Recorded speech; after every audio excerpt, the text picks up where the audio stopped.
Sabi nila stainless. Sabi nila stainless. Sabi nila stainless. Nakikita nyo to.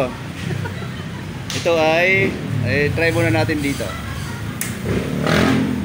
Uy, magnet. Kanino ba nalaman kasi yan, Chart? Meron isang vlogger. Meron isang vlogger. Meron isang vlogger. Sabi stainless daw yung handlebar, wag daw mag-alala. Baka totoo naman yung sinasabi niya. Oo, di ba? Wag tayo masyadong mahusga hangga't di natin napapatunayan na hindi din naman natin nakikita o napuprove. Tama? Tama.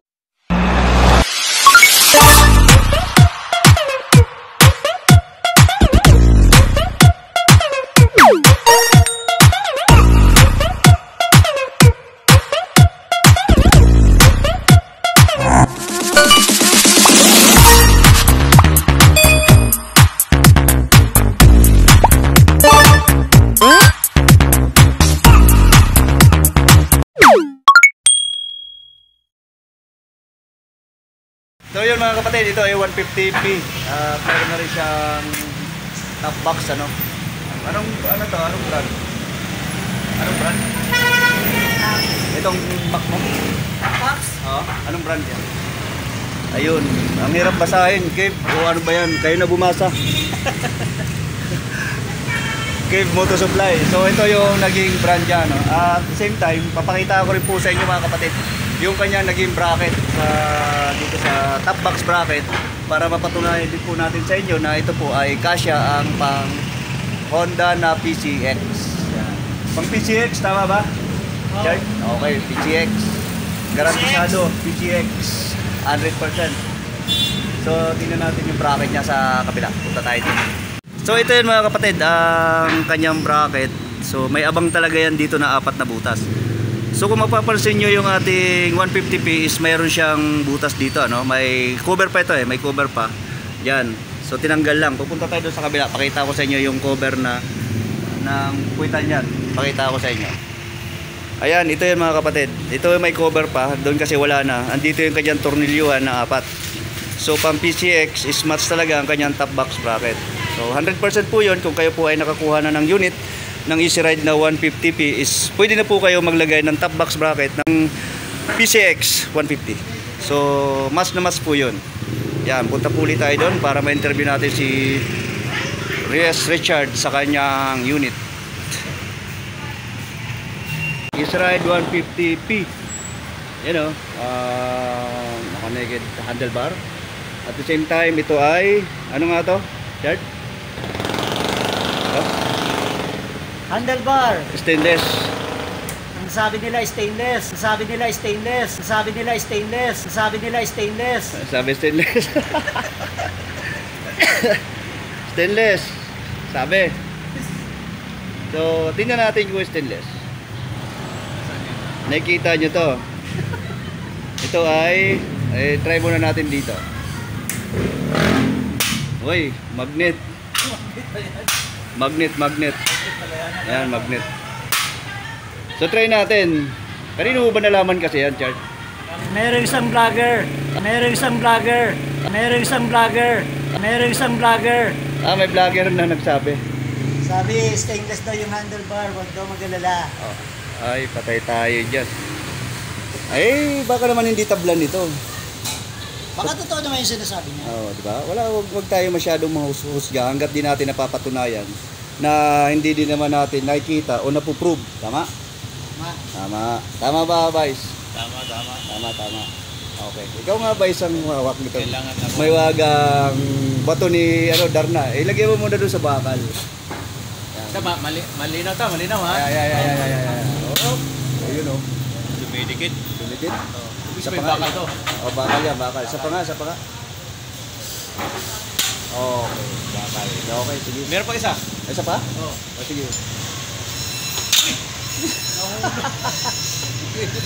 Nahulog, pero dumikit. Okay. Dahil ito try natin ngayon. Try natin dito. Try natin sa kanyang handlebar. Dito. Dito sa handlebar niya, no?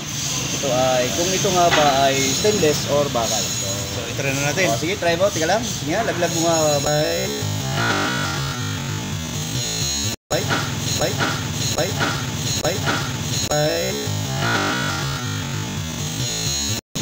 Uy. ayaw malaglag. So, ano yun? Tawag dito. Walang katotohanan na ito po ay stainless. Ito po ay bakal. At ito po ay nakakurum lang mga kapatid. Ito yung po ang katotohanan sa ating handlebar. Kurum lang yan. Nakakurum lang po yan. So, hindi po siya pure stainless ang ating handlebar. Pwede po kayo magpasadya kung halimbawa na sa may mga kakilala kayo, katropa o sa mga trusted talaga na gumagawa ng ating mga handlebar, ano. Pwede kayo magpagawa talaga ng pure stainless talaga. Hindi kagaya nito. Ito po ay chrome lang. Ayan, napatunayan natin. Ito po ay magnet. Ayan, gumugulong-gulong pa. Oh. Wala namang kapangyarihan to. Walang kapangyarihan yan. Totoong magnet talaga yan. Totoong magnet yan. Okay. So napatunayan natin na walang pag-aalinlangan. Mamaya interviewin natin si Reyes, ano to para Richard Gomez. Ayaw niya ng Richard Reyes, Richard Gomez. Interviewin natin mamaya kung gaano ba ka smooth o kaganda ang kanyang Easy Ride the 150p. Yan.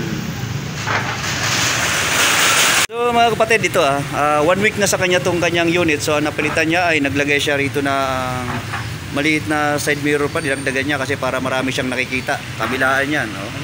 Para marami siyang nakikita na side mirror. Tapos meron na rin siyang cellphone holder. Ayan.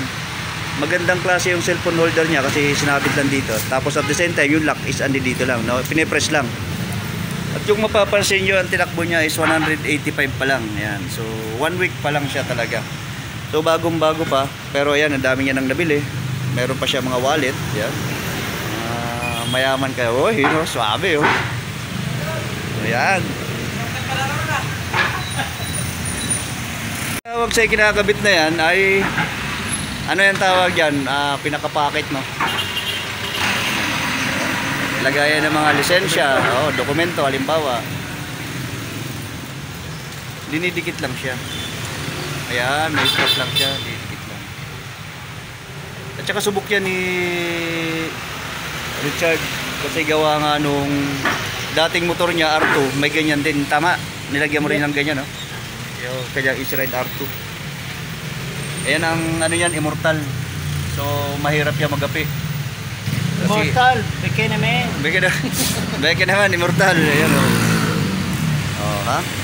So sa 1 week, marami na siyang nabago. At bakit ganito yung ano mo?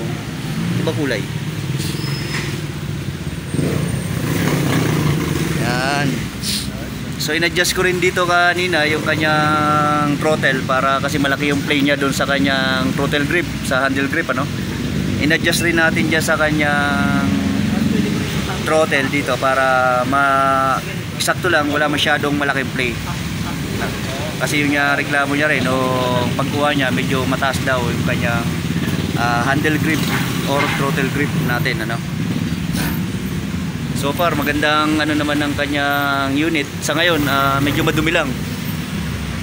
Yan. Pero tutulungan na nila. Screwin pa. Pwede para mas maganda lagyan pa ng screw para mas matibay. Yung matulis na lang. Maganda nga 4 eh. Ay 3 eh. 3, pwede na lang.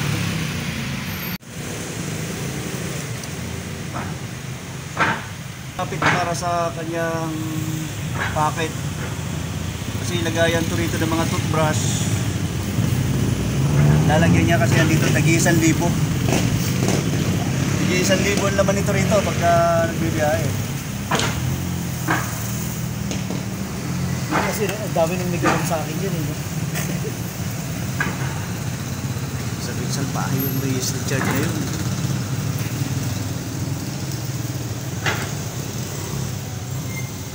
Hindi mo nalabanan. Parang matigas dito,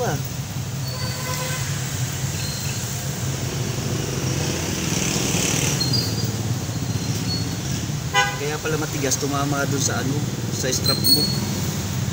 Alright na mga kapatid. Sulit. Off mo na? Ayan, tas lisensya. Oo nga. So ito naman mga kapatid ngayon, interviewin naman natin to si Reyes Richard sa kanya. Ito pangalan. Kumpleto naman Richard Reyes nga eh. Sa kanyang paggamit dito sa unit na to, ano, kasi syempre bago sa kanya, pero talaga ito ay Motorstar lover. Ilang Motorstar na ang naging or dumaan sa kamay niya, no? Ang pinaka-latest niya nung nakaraan, R2. Tama? R2, no? Yun, R2. So, yan. Interviewin natin to siya. So, yun. Ready ka na ba? Oh, Okay na daw. Ready na daw. Ano, kumusta naman ba ang performance ng bago mong unit ngayon? worth it. Worth 8 kahit medyo malayo-layo ang pinanggalingan nito, ano? Oh, Caloocan. Caloocan. Shoutout mo naman din yung ano natin sa Caloocan. Shoutout dyan sa 5th Avenue, Caloocan. Kay manager, kay Boss Archie. Yan, tama ba? Boss Archie. Yun, shoutout sa'yo, Boss Archie. So, nandito sa atin ngayon itong unit nyo na Easyride 150p. Isang linggo pa lang. So, ang dami na namin inilagay. Ito, kagaya nitong hook. Lagayan ng paninda, pinamili. Ayan. Tapos meron siyang cellphone holder. So, yun lang masasabi mo. Okay lang, ganun na, wala na. Sa performance niya ba, sa look, hindi ba napapatingin naman yung iba dyan, halimbawa? Satisfied overall lahat. Ayun. Maganda yung handling niya. Handling kaso, problema. Okay, ito. Sabi ni A, pagawa nilang daw kami ng stage. Stainless, yun. May tumapa daw si A na Gumagawa ng stainless. Pure stainless. Gumagawa ng stainless dyan. Oo. Message yun lang si A. Message yun lang ako para maka-order sa atin si Boss Richard Reyes. Yan. Ayos na yun. Wala ka na ba ibang ano? Wala ka na babatiin? Wala naman. Wala na. Okay. Okay, maraming salamat sa pagpapunlak. Thank you, thank you. Yan. So, ayan mga kapatid, maraming salamat po sa mga nagtapos po dito sa ating video na kinuha na natin ng 150p ano, na inano rin natin sa inyo yung kasukat niya na top box. Tapos at the same time yung mga nalagdag niya rito sa kanyang unit. At kung ano ba naging performance is worth it naman daw kahit medyo malayo-layo niya nakuha ang kanyang unit. Kasi ito po ay nakuha sa 5th Avenue, Caloocan. Yun, tama. Kuha na kayo, 150 piece. Sulit. Ayun. Maraming salamat mga kapatid. Ingat po tayong lahat. Shoutout sa mga rider dyan. Yun, no?